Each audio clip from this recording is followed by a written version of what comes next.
যেটা দেবেন সেটাই পাবেন। এই জন্য গীতায় অর্জুনকে বলেছিলেন যে এ জগতের চোর কারা?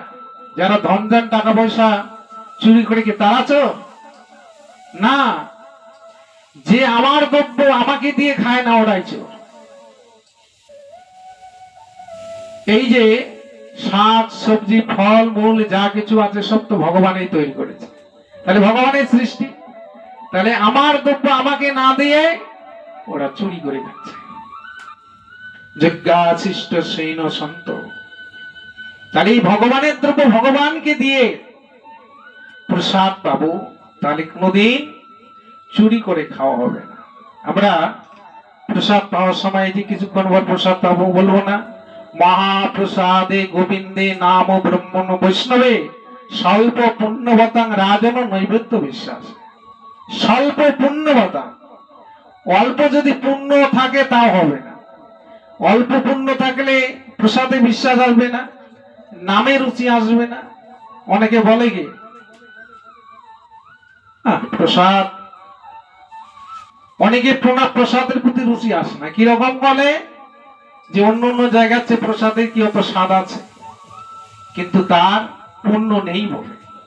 তাহলে পুণ্য কি করে পুণ্যের জায়গায় পৌঁছে দেয়, আর সুকৃতির জায়গায় পৌঁছে দেয়। তাহলে এই একটি মাস আমরা প্রত্যেকে কম বেশি যারা 11 মাস না পড়ে কার্তিক মাসটা পালন করে। তাহলে ওই এক মাসে যেটুকু কর্ম করবে ওটা পুণ্য ফল সঞ্চয় বেশি হবে। কারণ এই মানুষের সবচাইতে মানে সংকটের সময় হচ্ছে নিঃশ্বাসের কোনো বিশ্বাস নেই। এই নিঃশ্বাস কখন যে এখান থেকে পেরিয়ে চলে যাবে, তাহলে শ্বাস নিশ্চয়ই আশ্রে দিচ্ছে, কিন্তু একবার বেরিয়ে গিয়ে যদি ঢোকে না তাহলে আর ওই তোমাকে 1 ঘন্টাও ঘরের মধ্যে রাখবে না। তাই জন্য ভগবান বলেছেন, ওরে জীব এই ধরা ধামে পাঠিয়ে দিয়েছি কিসের জন্য? এটা ভগবান যখন ঘষতে গিয়েছিলেন রাখালগণকে নিয়ে খেলা খেলিয়েছিলেন। কোথায় খেলিয়েছিলেন? মাঠে।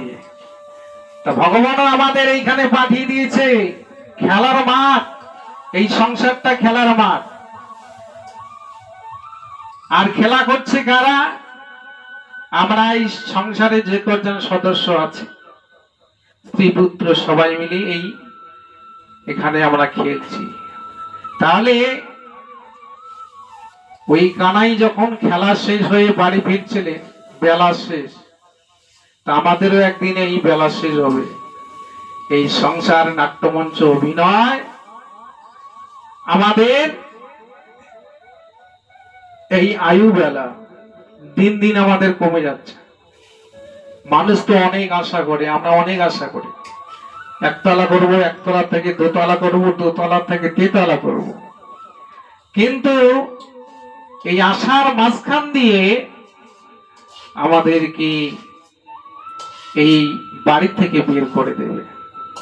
তাহলে আমরা কি নিয়ে এসেছি আর কি নিয়ে যাব?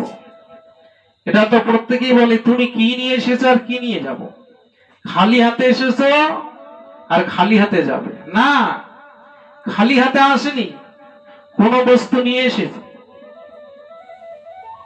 নিয়ে এসেছি বলে তো এখানে পেয়েছি। কি পেয়েছি? কর্মফল। আগের যেটা কর্ম করেছিলাম এই চক্রপাত লাইনে এখানে এসে পেয়েছি। এখানে এসে মা পেয়েছি, বাবা পেয়েছি, স্ত্রী পেয়েছি, ছেলে পেয়েছি, মেয়ে পেয়েছি, সব এখানে। আবার ভগবান প্রত্যেকের এই দেহটাকে টাইম মিলিয়ে দিয়েছে, সময়। তাহলে একজনের জন্য একজন অপেক্ষা করে, তো সময় কি কারোর জন্য অপেক্ষা করে? সময় কিন্তু অপেক্ষা করে না। সময়ে হলে এখানে এক সেকেন্ডও ভগবান রাখবে না, শুধু সময়ের অপেক্ষা। মানুষের কখনো মৃত্যু হয় না, মৃত্যু হয় সময়ের। যতটুকু সময় আমরা নিয়ে এসেছি সেটা শেষ। তাহলে আমাদের প্রত্যেকেরই পিছনে কাল দাঁড়িয়ে আছে। কাল মানে কি? সময়। একটা মানুষ দাঁড়িয়ে থাকলে তার ছায়া পড়ে, ওটাই কাল। তাহলে কাল রূপে সংসারেতে পক্ষবাস করে, আর মানুষ মৃত্যুর ভয় করে। তোর পিছনে যে কাল দাঁড়িয়ে আছে, মানুষ ঘুমিয়ে গেলে মৃত্যু হয়ে যায়। মানুষ মরার জন্য ভয় করে, কিন্তু ঘুম পাড়ার জন্য কি ভয় করে? ঘুমিয়ে গেলে শান্তি পাবে। তাহলে ঘুমের ঘরে মানুষের প্রতিদিন মৃত্যু হয়ে যাচ্ছে।